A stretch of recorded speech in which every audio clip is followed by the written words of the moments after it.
Jalen Brunson is one of the best point guards in the NBA today, but things weren't always that way. Before Jalen transformed into an all-star and saved the Knicks from years of mediocrity, he was just an undersized second-round pick with an uncertain future. However, today, his talent and stardom is undeniable. This game is very special to me. This game means everything to me. I put my entire life into this game. From coming off the Mavericks bench to becoming the biggest star in the Big Apple, this is the story of Jalen Brunson. And Brunson's story actually starts just south of the bright lights of New York City, in Cherry Hill, New Jersey, where Jalen grew up. His father, Rick, was a professional basketball player, spending time in the NBL and CBA, in addition to having a lengthy 9-year NBA career, where he played for multiple teams. Because of this, Jalen basically grew up in NBA locker rooms. You grew up around the NBA, right? Your dad, Rick, he actually played for the Knicks. He did. Yeah, he played for the 99 team, went to the finals, so he brought them a little good luck. Yeah. But, yeah. I just remember just being a kid and having Knicks stuff around. We still have old Knicks blankets from when he played, so it's pretty special. While his father was with the Knicks, he brought Jalen around so much that the ushers and attendants knew him by name. And when his mother Sandra noticed that his only friends were Knicks stars Larry Johnson and Marcus Camby, she enrolled him in pre-K to socialize with kids his own age. I just remember when I used to meet players like that, it became normal. When I used to bring friends around, you met this person, that person. Yeah, I met him, but I see him all the time. But after growing up around the game like that, Jalen only wanted to do one thing with his life. He wanted to play ball, just like his dad. The love of basketball was evident to me, honestly, since the day I was born. I was always surrounded by it. Then, in 2006, when Jalen was 10 years old, things changed. He tagged along with his dad to a preseason practice with the 76ers, and when they arrived, Rick was informed that he had been cut. Rick dreaded telling his basketball-obsessed son the news, and even more so because he knew he was going to retire rather than seeking another non-guaranteed journeyman contract. But before leaving the 76ers locker room, Rick conveyed a message to his son. If you really want this man, you've got to work like nobody's business. A message that really stuck with Jalen. And though his father's playing career ended, his coaching career began. But it came with struggle for the Brunson family. They would have to move 7 times in the coming years for various coaching jobs. But throughout the turmoil, one thing was constant for Jalen: basketball. In the 7th grade, he quit all other sports to focus strictly on hoops. And this is also when his dad became his one-on-one trainer. Don't slow up. Full speed. Here. Jump. Take you to your shot. Go. They would train rigorously 3 times a week for the rest of his time in middle school before progressing to daily sessions in high school. I think I learned how to work when I got to the league. I didn't really understand how hard I had to work before.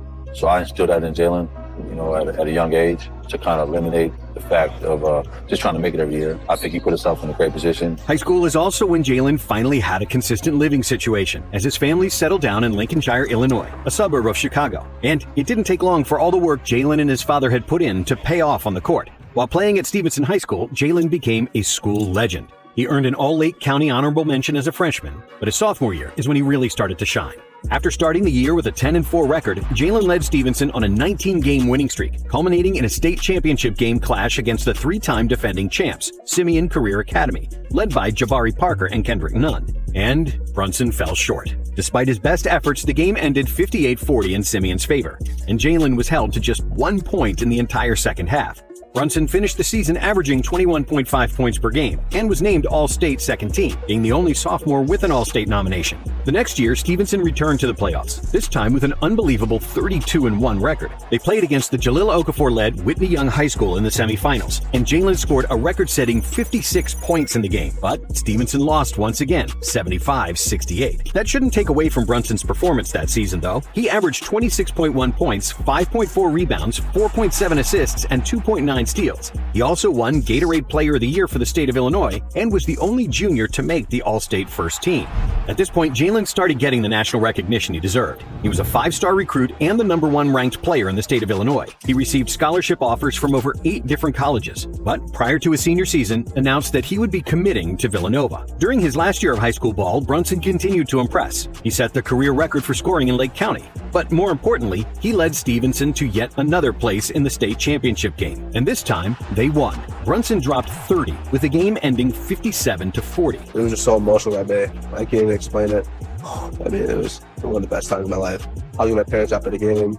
There's so many rare moments. Me and my dad have a moment like that, and it was just really emotional. After falling short of 2 state championships, Jalen finally reached the mountaintop. He was named Illinois Mr. Basketball and repeated as Illinois Gatorade Player of the Year. And as that chapter closed, Brunson's focus shifted to college ball. And as the top recruit, the pressure was on for him to perform right away. And perform he did. With Jalen as the starter, the Wildcats quickly climbed to the top of the college rankings, finishing the season as the 6th-ranked team in the country. When the NCAA tournament rolled around, Brunson was ready to prove himself on a national stage. Villanova steamrolled the competition before meeting the #1 overall team, Kansas, in the Elite Eight. The game was one for the ages, both teams trading blows down the stretch, but the Wildcats held on to win on the back of 2 clutch free throws by Brunson that iced the game. Villanova went on to dismantle Oklahoma in the Final Four, leading to a national championship matchup with North Carolina. In what was one of the greatest college basketball games in history, the Wildcats once again got it done by way of a buzzer-beating 3 from Chris Jenkins. Gives it to Jenkins for the championship. And while Brunson mainly played a complimentary role, he was still a starter on a national championship winning team as a freshman. But just like in high school, his sophomore year, he exploded. Villanova was even better, finishing the season as the #1 ranked team in the country. And this time around, Jalen wasn't a role player. He was the second leading scorer on the team, averaging 14.7 points and 4.1 assists. He was also a unanimous selection for the Big East first team. While the Wildcats would get bounced in the second round of the NCAA tournament, that was just a setup for an insane redemption story for Brunson's junior season. Probably the biggest obstacle for him was not being the go-to guy. In his 3rd year, he was the go-to guy. And then the obstacle was, how do I make sure I'm the go-to guy and I keep everybody else involved? And it was in his junior season that he established himself as the best player in college basketball. Villanova was once again dominant, finishing the season ranked 2nd overall. And Brunson led the team with 18.9 points and 4.6 assists per game. But when tournament time came around, the Wildcats took their game to a whole nother level. They won every tournament game by double digits on their way to another NCAA title. I really cannot put this into words at all. I just love my brothers. I love my team. I love Nova Nation. It's just spectacular. Jalen's been questioned at each level. He was a dominant high school player, and a lot of people said, well, he's not going to be able to dominate like that in college. He'll be a good college player. And then he goes on to be National Player of the Year. And Brunson won just about every college award in basketball, completing one of the greatest college careers we've ever seen. With nothing more to prove, following the season, Jalen declared for the NBA draft. And with a resume as impressive as his, you would expect him to be a lottery pick. But we all know that's not what happened. The 2018 NBA draft was absolutely stacked. At the top, you had players like DeAndre Ayton, Luka Doncic, and Trae Young. But there were also absolute gems scattered throughout the draft, like SGA at pick 11, Michael Porter Jr. at pick 14, and Anthony Simons at pick 24. But easily the biggest steal of the entire draft came at the 3rd pick of the 2nd round, where the Dallas Mavericks selected Jalen Brunson from Villanova University, completing one of the best drafts in recent memory for an individual team, as they landed Luka Doncic and Jalen Brunson in one fell swoop. It's still hard to believe that Jalen fell as far down the draft order as he did. He had NBA pedigree and an unbelievable record of winning at every level.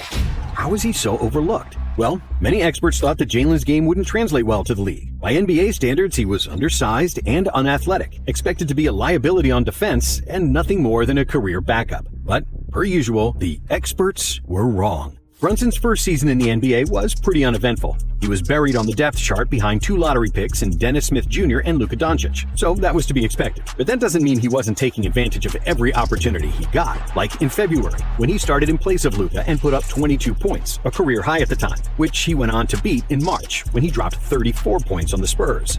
By the end of the season, he had established himself as the Mavs' 6th man, and proved that they could lean on him when Luka needed a break. But then, Jalen faced the first major setback of his career.